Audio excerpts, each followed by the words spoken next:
Welcome, ladies and gentlemen, back to the Whirling Fortress. I'm CT Lux, and I'm here joined by with the rest of our crew. We got G5 Cosmos, the super producer of the operation. How you doing, Cosmos? How's it going, Lux? And of course, we got Bam, of course, a co-anchor, and I would say the heart and soul of the operation. I don't know about that, but thanks. If not yet, we'll definitely make it so. And then, of course, we're joined here by Dr. Piggy, Kyle. She's the spokesperson and really one of the driving forces behind the Code of Conduct Committee, because, for better or for worse, we're going to be here discussing a pretty serious topic. As we said in some of our introductory episodes, we're going to get into some serious topics, and this is about as serious as it's going to get in the community. So to kind of set the stage for what's been going on, back in July, the Smash community, and I guess the broader esports community in general, had its Me Too movement. I think there were dozens and dozens and dozens of allegations that came out. And I guess from a broader perspective, it's one of those blessings that we have an environment now where victims feel empowered to come out and share their story. But simultaneously, for those that are in the broader community, it's been definitely a situation of mixed emotions. How do we react to this?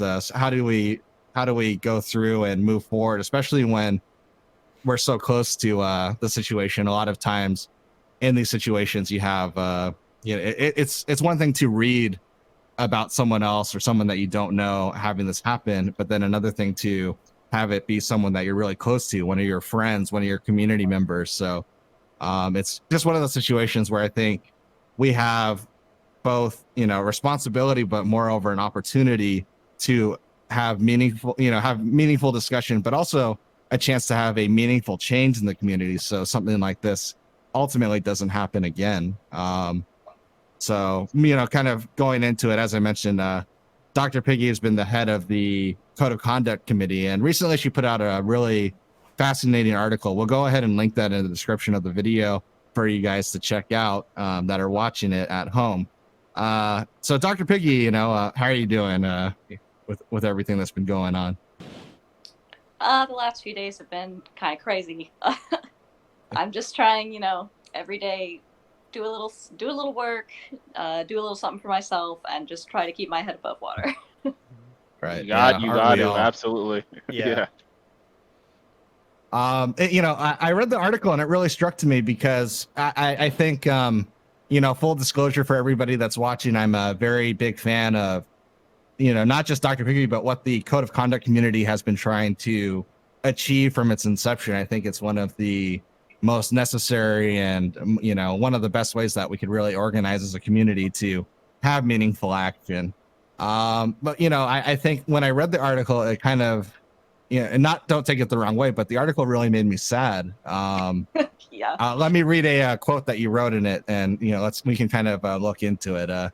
You wrote, "Collectively, the Smash community is just beginning to face the monsters that I've wrestled with for over 2 years.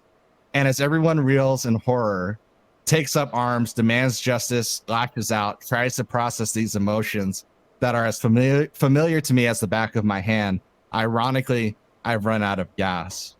So can you, as, kind of setting aside maybe head of the conduct committee, Dr. Piggy, but Dr. Piggy, the Smasher, the community member, the friend of a lot of people. Mm-hmm. Can you kind of maybe talk about those feelings? Because I can imagine it's lonely, and I wonder how many members of the Code of Conduct Committee kind of feel the same way as you do, having been in this fight for a couple years, and despite your best efforts, having a lot of these things come to light in such a really, not dramatic fashion, but really, just kind of overwhelming fashion. Yeah. Okay. So, just like any other group of Smashers, the panelists and members of the COC all kind of had different reactions to this. But I think one thing we all agree on is that this shows how necessary our work has been.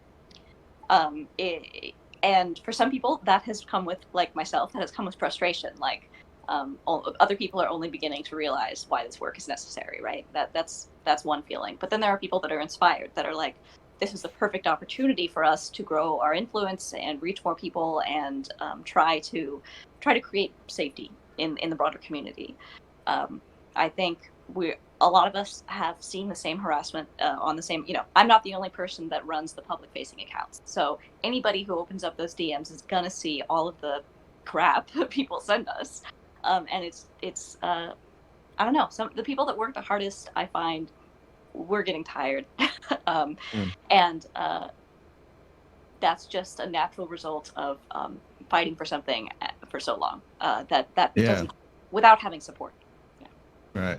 Because like one of the things that I found really interesting about your article was when I guess you kind of recounted in one instance where you impulsively made some posting about a situation and you faced like just this really grotesque wave of online attacks and harassment. But then when you had like really well thought out, like, but when you had like really well thought out,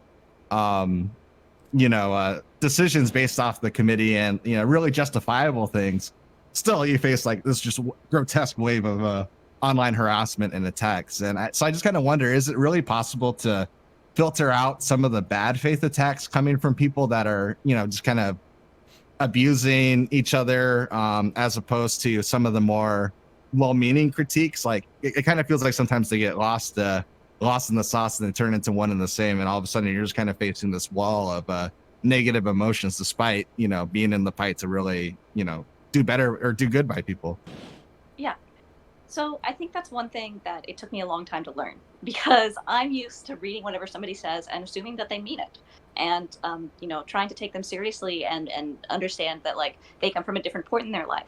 So if I approach a conversation like that and somebody approaches the conversation just trying to figure out how to insult me in the worst way possible, then I'm always gonna lose in that interaction, right? So it's taken me a lot of time to learn like which of these conversations should I be engaging in. And when you see a whole wave of people memeing on a decision, for example, like how much truth is there to that, and how much is it like bloodthirsty, like just trying to sip the tea, whatever, spill the tea, as it were. So I think I didn't want it to be like who says it matters, but it turns out who says it matters. So if I hear from somebody I've been seeing at tournaments in person all the time, they know who I am as a person, we've had dinner together, whatever, they are much more likely to say something useful than somebody I've never met before, or somebody whose name is like Kevin and then like 10 digits after it, whose account was just created. Like, and I know anime profile pictures is I was just gonna say that. Oh yeah. A meme, but it has a layer of truth. Right. Well, okay, I love anime, and so I always hate it when like somebody is my favorite character and then is saying something shitty to me. Like, like, you don't deserve that. Yeah. It's kind of ironic that you mentioned the anime thing, because just putting it out there, I am not really the biggest anime fan, and it's one of those situations where in the same way, I know I've been trying to advocate that the community from an outsider looking in does not look very welcoming just based off how we treat each other online. When I see all these anime profile fans like tear people a new one for absolutely no reason, it kind of makes me wonder like why there's such a this whole group of people that have these anime profile pictures that seem to like have a shared common interest in anime, and it kind of makes me want to avoid anime like the plague. I don't blame you. I guess it's a bad example given. But I'm not a part of many online fandoms to do with anime. I just enjoy anime for what it is, so I can't speak. Right. Honestly, no, you go. I'm sorry. I was just gonna say, like, I think it just has to do with like anonymity, right? Where people, when they see in their internet where they can go and they can poke at things and prod at things, whatever it may be, and there's no repercussions, it just like goes from there. And it's unfortunate because obviously code of conduct panel, like what you guys have been able to do is like incredible. It's something that's been very much needed. And for me personally, kind of seeing what you guys have had to go through and kind of an absence there, like avoid in terms of like dealing with these issues. Like for context, for me, I was one of the people who started the safety panel out in Southern California, right? For Smash 4 after kind of seeing there was a need. I had my ex and then good friends of mine, they were victim advocates and sexual assault prevention educators. And I taught to them. I was consulted by them so I can learn what I can do and kind of be better. And obviously, I'm not gonna be an expert in this field, but I'm gonna try to do the best I can because there's definitely a need there.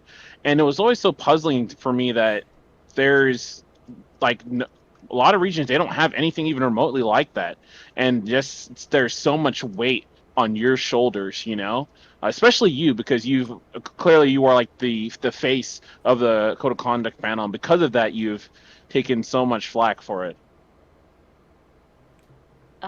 Yeah, for sure. It wasn't intended for me to be the face, but when people posted about it, I went out there and I started responding. And then whenever I would post about issues, people would support my voice. So it's just sort of become that. Yeah. But you're right that there are lots of holes. There is no one unified code of conduct. Well, there wasn't. And we don't even have all the TOs signed on, right? So like what is it in Smash except every individual tournament organizer independently deciding whether or not they want to put resources into protecting people or safety or educating or preventing things from happening. And so although there are tournament organizers that have always taken people seriously and have been great, there are also a ton of small scenes where stuff happens and nobody ever addresses it. Well, I've been breathing fire